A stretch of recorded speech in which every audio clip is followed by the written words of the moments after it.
Hey everyone, welcome back to my channel. Marina here, and as always I'm excited to welcome you to another video.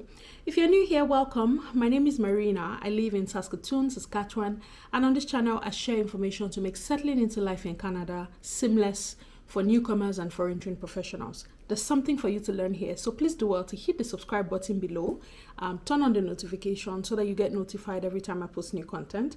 To my returning subscribers, welcome. Thank you for stopping by, as always. As promised, I told you guys that I was going to share what it has been like living in Canada for 9 years. So recently, it became 9 years since we made that very scary move, packed our entire lives into 8 suitcases and made the move to Canada as foreign trained professionals, as permanent residents. When I look back, it's mixed emotions for me. And today I'm going to be talking about what that journey has been like. The first thing I'm going to start with is talking about what has worked. What has been the upside of this move so far for us? I would be ungrateful. I would be a complete ingrate if I sit down here and tell you that this move has been 100% bad. That would be a lie, because it hasn't. I would say the overall quality of my life has improved a lot in Canada. And that has a lot to do with the kind of choices that we made, the kind of decisions that we have made, from simple things to the complex things. First of all, we came into Canada in 2016 and we chose Saskatchewan for one reason only. For those of you who have been here a while, you know, we had one friend in the entire country, and having that assistance with the transition and the integration was very important to us at the time. That's why we came here, because we had that one person who lived here. We could have gone anywhere in the country. The first choice that we made, that I think in a way worked for us, was coming to Saskatchewan. Saskatchewan is not as big as a number of other provinces, but it helped our integration. It helped our family size, our family dynamics at the time. Coming to this province was overall a good decision for us. When I look back, I see that was a factor into what some things have become now. Again, we could do that because we had the option. There are some people who do provincial nomination and it's almost like they don't have a choice. They are more tied to certain places, which I've come to establish now that technically you're not. As a permanent resident, you have the same mobility rights as a Canadian citizen, but I digress. So I would say the overall quality of our lives has improved a lot, and like I said, largely influenced by the decisions that we've made, by telling ourselves the truth, by being realistic with ourselves and making sure that we're making choices and decisions that put our specific family situation into consideration, as against doing things because that's what everybody was doing. So overall, the quality of my life, I would say, has improved a lot. Also, I would say that living here has opened me up to a lot of other opportunities. It has opened me up to a lot of opportunities that I may not have had if I was still living in my home country. I'm originally from Nigeria, and I know that there are some things that have happened here that would have been harder for me to access if I still lived in Nigeria. For my jobs, I have had amazing employers. I have had fantastic job opportunities in the period that I've been here. It was difficult in the beginning. Again, I've shared this story on my channel several times, what that integration process was like. It was difficult at first because of the disparity between my education and the experience that I had. I have a microbiology degree, and my experience mainly has been in human resources and administration. So I had a hard time finding a job, but when I got into the job market, it has just been fantastic from there. I've had really great employers, and I couldn't be more grateful for the opportunities that I've had in that regard. Also, being a content creator, being on YouTube has also opened me up to a lot of opportunities. The kind of brand partnerships that I've had, I don't think I would have had them if I lived in a different place, or maybe I would have had a different kind of brand partnerships. I don't even know if I'd have been a content creator if I didn't live in Canada. I'm not sure what that would have been like, but I'm grateful for the journey so far.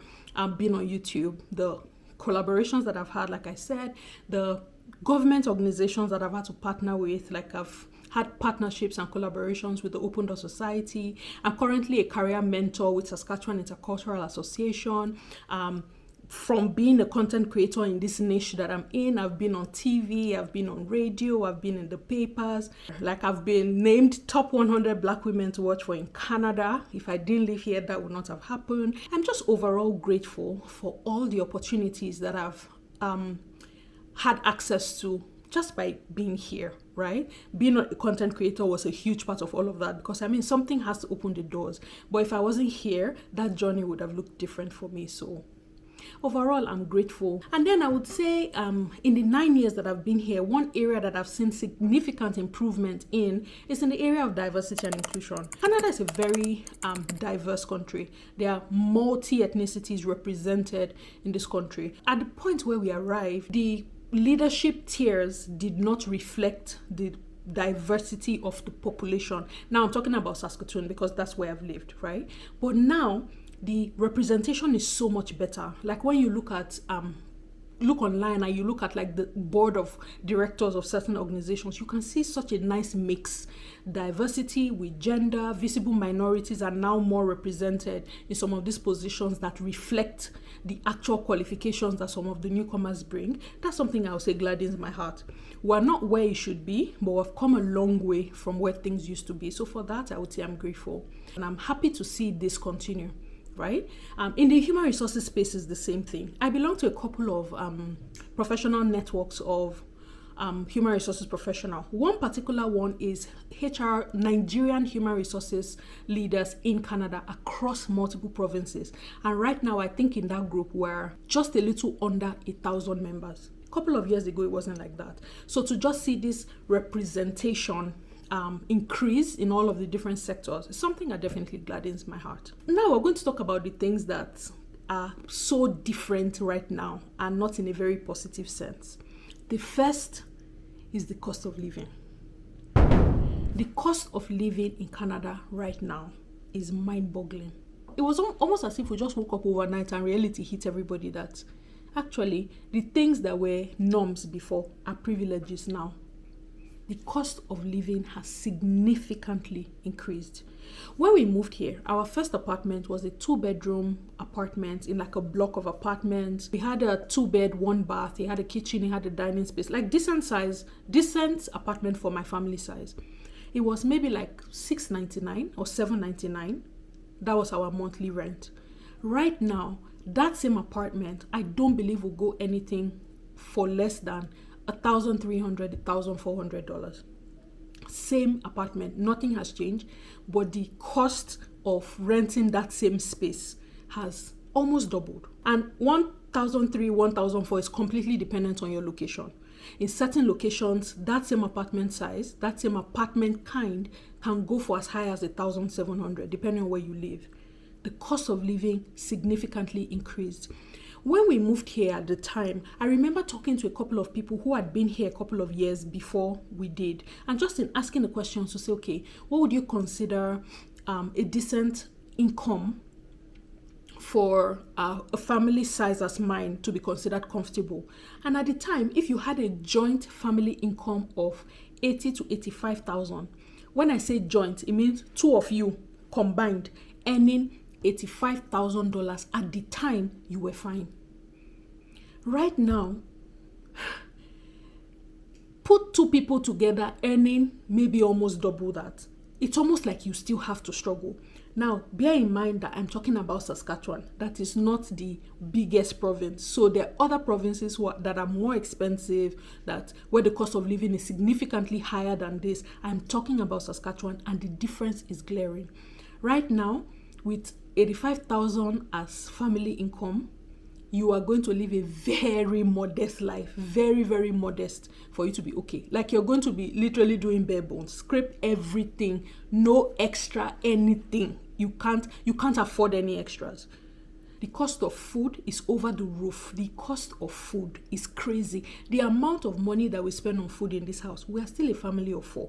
And we don't eat any exotic anything. It is still the basic. It's still the basic things we eat. Yes, there's still the African component. A huge chunk of what we eat is still predominantly African. But it's the same African food we've been eating for years, but just seeing how the prices have quietly just climbed and climbed. There are months where I sit down and I'm like, I'm sorry, something's going on.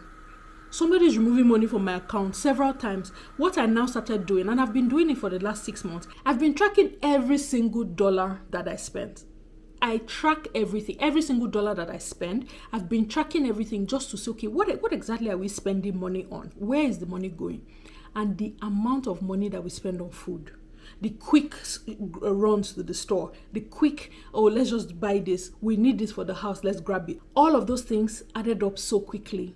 And it is amazing what food now costs in Canada. The cost of living is significantly different, so different. It is high. It is higher than, I don't even know how to classify this, but the cost of living is sky high. It is sky high. Food, all-time high. Rent, everything is high. Which now brings me to the other thing, which, I mean, again, it sounds like an irony, just saying how expensive life in this country has been, how much more money you now need to sustain your life here. It now brings me to talk about the job market. The job market is a bit weird, and it has been weird the last 18 months to 2 years. It has been weird. It has been on a consistent dip. Normally, we see dips at certain points in the year, towards the end of the year, when people are reaching like the end of their fiscal years and they are trying to balance out budgets. Recruitment will slow down, so you don't see a lot of hiring. But entering the next year, like February or March, when the new fiscal year begins, for the people who follow those kind of calendars, when the new budget for the new fiscal year is approved, you will see recruitment pick up again. So it's usually dips and highs. But this time, the dip has been consistent for the last at least 18 months from what I've seen. Now, for my day job, I'm a recruiter. I work in human resources as a recruitment consultant, and it is very different. Like, this period has been significantly different from what I've seen over the years. It has been a consistent dip. The people who have been here, permanent residents, Canadian citizens who are going from one job to another job, are finding such a hard time changing jobs. The Canadian citizens who are here are finding such a hard time finding jobs here. So imagine what it is like for people who are newcomers. Imagine what it is like for people who are coming newly into the country. It is tough. The job market right now is tough. It is tough. It is taking people months to find jobs. It is taking people months and months to be able to even switch jobs, to say, I'm going from this employer to this employer. It is so tough. Right now, it's almost always that you have to know somebody before your name or your resume even gets in front of a recruiter. That's what's more common these days. It's almost like the hidden job market has taken over. People are only using referrals. They're only using, if somebody has to know you, somebody has to help you, somebody has to shoulder tap you and things like that. The job market is crazy right now. So you see newcomers who have been here 1 year, they don't have jobs. People who are coming, who have been professionals in every sense of the word, have the education, have the skills, have the experience, they are not able to find jobs. The jobs are just not there. I attended a career fair recently, and there were more than 1,000 job seekers. And all of us who were representing employers, different employers, we were all just looking at each other like, where are the jobs? Like, where are the jobs? Does anybody have job opportunities enough to even handle a fraction of the job seekers in this place? It was a tough experience just watching that, but the jobs are just not there. Hiring is not as what it was before. Employers are just not hiring as much right now. I don't know if maybe the tariff wars going on in North America is contributing to that, or it's all-round inflation where employers are afraid, and because of that, they are hoarding the jobs and people don't want to employ right now because of uncertainties. Maybe that's what's happening. But the job market is crazy. It is so much harder to find job placements now. The last thing I'm going to talk about in this area is our government seems to be very reactive, especially when it comes to issues relating to immigration.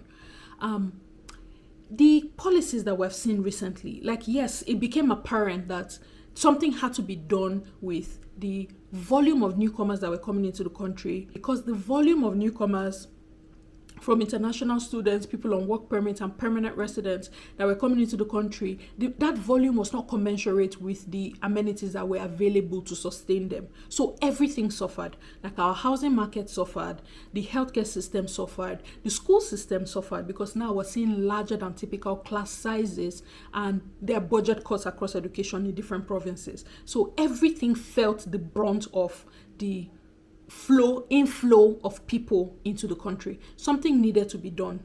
You would think that the thing that could have been done is for us to look inward to say, how can we expand to accommodate what we're seeing? Because in these people coming in, they are not just coming in to come and be a burden on the government. Except the person is coming in as a protected person. Maybe they are fleeing like wars or difficult situation or natural disasters. They are coming here as economic migrants, which means they are bringing money, they are bringing their skills, they are bringing things that would enrich the economy. If it's an international student, their tuition is in some cases times 3 what a domestic student will pay. So it's not like they're just coming in to come and sit down and cross their legs. They're bringing money as well. You would think that the solution will be to look inward to say, what can we expand? In what area can we expand so that we can accommodate this inflow? The policies that we've been seeing is to now tighten the borders and say, don't come in, which is good as a temporary measure. But what is happening internally while you have now tightened the border? That tightening the border, at what cost? What is that costing us? If you say we no longer want international students, what does that do for our existing institutions? Because what we're saying now, international study visa issuance rate has been slashed significantly. A new school year just started. Some schools are going to shut down campuses because they don't have enough students to fill those spaces. Some programs have been cut off, which means the administrators, the professors, the ad hoc faculty members, all of those people are now out of work if that's all that they do, because there are not enough students registered to sustain those programs. What does that also do for the rental market in the communities where those campuses are in? Fewer rentals, fewer people to rent the space. What does that do for like the businesses around there whose primary target market is international students? They are now out of their customer base. So while we've tightened the borders, we have created new problems inside. We've created new problems. So it doesn't seem like there's any follow-up measures that have been taken to say, okay, now that we've tightened the borders, what can we do for the ones that are already in here? I'm not seeing that. Maybe I'm the one who doesn't understand it, but we're very erratic. The decisions that we're seeing, the policies that the IRCC is bringing out, very, very erratic, very, very reactive. It doesn't seem like we're sitting down to think, to say, this policy that we're going to do, let's project a couple of years ahead. What does this cost us? At what cost? If we do this, what is the effect? If we do this, what is the impact? And then balance out the pros and the cons of those decisions before you do it. It's almost like we bring out the decision and check to see what the effect is. If the effect is bad, then we roll out the policy and try something else. It just doesn't seem like somebody's really sitting down to think this through from end to end before some of these policies are rolled out. So I don't understand. I really don't get it, but immigration policies are very erratic, very reactive now. Things are not looking like they have been thought through. So overall, that's what I would say the downsides have been. That's the negative I've seen so far. And there's just a general ignorance among people who are not first generation immigrants all over Canada. Like, if you want to have a good laugh, just go on the internet and read some of those IRCC pages where they're talking about some of these immigration policies, or provincial government pages where they talk about things relating to like the newcomer experience or foreign trained professionals. All you have to do is just go to the comment section and you're going to have a good laugh. Because I don't take things seriously is why I can laugh. But it's very pitiful when you see some of the comments that people make. It just tells you that the average person does not understand immigration procedures. Somebody has told me before many years ago that they thought immigration from other countries was just a bunch of people filling out forms and waiting their turn. When I sat down and gave the breakdown of what it cost me to come to Canada, people were shocked. I paid to come here. Foreign trained professionals, permanent residents, we pay to come here. If you're not sure, the IRCC website is free. Please go and read. The ignorance is glaring. The ignorance is a bit staggering. When you see foreign trained professionals come to certain communities to work, the default is almost to say you came to take our jobs. Seriously? Why is your government on the internet advertising for foreign trained professionals to come here? If you have any problems, take it up with your government. You don't have to take it out on the person who has left their home countries to come here and work and contribute their expertise, because that's what the government said they need. So you are fighting the wrong battle. Take it up with the right person. Or better still, just go on the IRCC website and read. Educate yourself and see. The ignorance is a lot. For the people who are here, newcomers who are here, who are now faced with the current realities of what living in Canada looks like, there are so many people who have made the move back to their countries. There are so many people who have left to say, I can't do this, I'm leaving. They have moved, they have gone back home because it's tougher now. It's significantly tougher now, to be fair. It is tough. But for those of you who are still here and are finding ways to slug it out, a different kind of planning is needed. At this point, you need to be very strategic. If you have already landed or you're looking to land soon, you are going to need a lot of planning. You are going to need a lot of auditing of yourself, your skills, your experience. Are you in a career path that would help you? Would it make it easy for you to find a job, or would it be harder? If you're in a career path that is not in demand like that, and you know it's going to be harder to find a job, the time for you to pivot is now. The time for you to start to look for what additional skills can you add so that you become more sought after, you become more in demand, to increase your chances of being able to get a job. The time for you to start thinking about that is right now. If you don't know where to start from, I offer services like this through personalized consultations. The link to my booking calendar is in the description box. If you want to check that out, you're more than welcome. My calendar is up to date. You can book a time for us to have a conversation and chat about how you can be a little more competitive, how you can put yourself in a position where the transition is a little more seamless for you, but that extra planning, that extra strategizing is actually needed right now. You are going to need more money. You are going to need more money. If you're looking to land soon, you need more money. If you're coming as a student, even more money. If you're coming as a permanent resident, you are going to need a lot more money. You need to now plan as if you're not going to have an income for 1 year. Think about it like that and just plan to say, okay, what is the worst? If I don't have a job for 1 year, can I survive? Think about it like that. You need more money. The cost of living has increased. The cost of everything has gone up. You need more money. Beyond just the proof of fund that IRCC asks for, you are going to need a lot more savings to be able to sustain your life here before you find your feet. You need more money. That's the truth. This is the time where you're going to need to manage your expectation. It is extremely important to manage your expectation. Right now, everywhere you turn on the internet, there is information about Canadian immigration. There's information. People are sharing their stories. People are sharing what has worked for them across different provinces. Ignorance is not an excuse right now. The information is at our fingertips. So do more research. Do some more research. What can you afford? Be truthful with yourself. Manage your expectations. I've said this thing from day one, manage your expectations. This is not the time for you to now come and try to measure the same kind of life with people who have been here a long time. You are going to be shooting yourself in the foot. This is not the time for you to now come here and you want to do everything premium. You want to shop designers. You want to buy only the top of the range things. If you can afford it, that's totally fine. If you can afford it, that's totally fine. But if you cannot, tell yourself the truth. Tell yourself the truth and stay within what you can afford. The people who you're comparing yourself with, you don't know what their credit score is. If you're comparing yourself with people because of what you see on the internet, what they post, don't forget that people are posting what they want you to see. I have not seen anybody who came out and posted credit card receipts that's what they used to buy their designer item. I have not seen anybody who posted the letter of utility bills or the finance letters they get from the places where they are owing. I've not seen anybody post that on the internet. But this is the reality of many people. So if you're going to look at the curated, nicely edited content versions of people's lives on the internet and use that to make a decision for yourself, well, I feel sorry for you. My heart goes out to you. Manage your expectations. Tell yourself the truth. Do what you can afford. Live where you can afford. You don't have to go and land in the GTA because that's where everybody is going. If you cannot afford it, look for a smaller place. If you have the option to move around, look for a place where you can afford. The truth of this matter is that if you land somewhere does not mean you are planted there. You can move. You actually can move. That I haven't moved is a choice. You can move. You can start from somewhere and move somewhere else. People move around all the time. It does not mean that you cannot start from somewhere smaller. If the goal is for you to live in downtown Toronto and you can't afford it today, who says you cannot afford it in the next little while? But it's planning. If you cannot afford it right now, go where you can afford for now, and then later you can go to where you truly want to live in. But you must tell yourself the truth. If there's ever been a time where couples need to have a united front, it is now.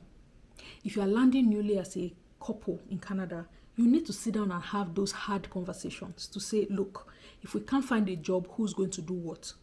If we can't find a job, how are we going to survive? Who's going to do what? You need to have those tough conversations. It is very obvious that too many of you make plans on how to migrate to Canada, but you don't make enough plans for when we now get here, what next? That gap has been missing for a while, and unfortunately still missing till now. You need to have those conversations. Husbands and wives, you need to work together more than ever before. You need to work together. If not for anything, for your children, for the kind of life. Like, you left your home country for a reason. You need to work together. I would never be able to fully understand how spouses look away from each other. Like, you are seeing your husband or your wife crumble under the burden of responsibilities that they carry, regardless of what that burden looks like. Because for some women, it's financial responsibility they are carrying. For some men, it's domestic responsibilities they are carrying. Whatever that responsibility looks like, if it is one-sided, I can never fully understand how you look away and watch your spouse crumble under that burden. Because it does not directly impact you, you look away and you are fine. I would never be able to understand the level of wickedness that it has to come to for you to watch your spouse struggle and struggle and struggle and you look away. This is not the time to do my money is my money, his money is our money, or it's a woman's responsibility to do this, so I'm not going to do it. At this point, both of you need to fold up your sleeves and get in. Whatever helps your team, both of you should be willing to do it. Money is one of the leading causes of divorce. Money stress can very quickly destroy a happy marriage. If you guys are not putting in the work to face reality and have those conversations, it can become a stressor that would eventually lead to a strain, and before you know, it's irreconcilable differences. That's not what we want, but that's the reality we're seeing. Families are falling apart, and part of it is the money struggle. So you guys need to sit down and be transparent with each other. Be transparent, be open. So we're supposed to be naked and not ashamed. Open, transparent, nothing hidden with each other. That's how it's supposed to be. To have the conversation, be united, sit down and plan. Two people in agreement can almost not be stopped. If both of you agree and you set your heart to something, there is nothing that stops you. This video has gone on for way longer than I thought it would, but I thought it was important for us to have this conversation just so that people are able to manage their expectations. Is the Canadian dream still alive? Some people will argue that it is dead and buried. Some other people will say yes, because it is still working. Whether we accept it or not, as difficult as life is here, there are immigrants who are still here and they are still thriving. There are immigrants who are still here and are able to get really good jobs. There are people who are here and their marriages have become better. That can be your story as well. If you have questions about this, maybe you're struggling in your relationship and you could use additional perspective, that's something I can support you with as well. The link to my booking calendar is in the description box. You can book a conversation, let's talk. Because for me, ultimately, it gladdens my heart when I see immigrants thrive in all of their different professions, in all of their different businesses. It gladdens my heart when I see us thrive. Because it's a lot of courage, it's a lot of resilience that it takes to get up from one country and say you're going to live in a different place. So to come here and then struggle, I don't think that should be anybody's story.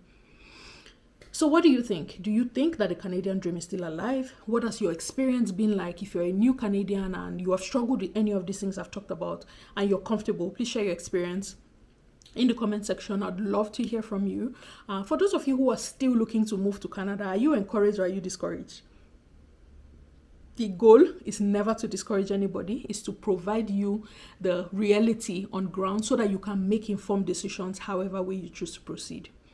Well, thank you very much for watching this very long video. Thank you again for stopping by and watching to this point. If you enjoyed it, please hit the subscribe button. Please share this within your network, within your community for somebody to learn. And I would love as much as possible to hear other people's experience and just see what it looks like across different places.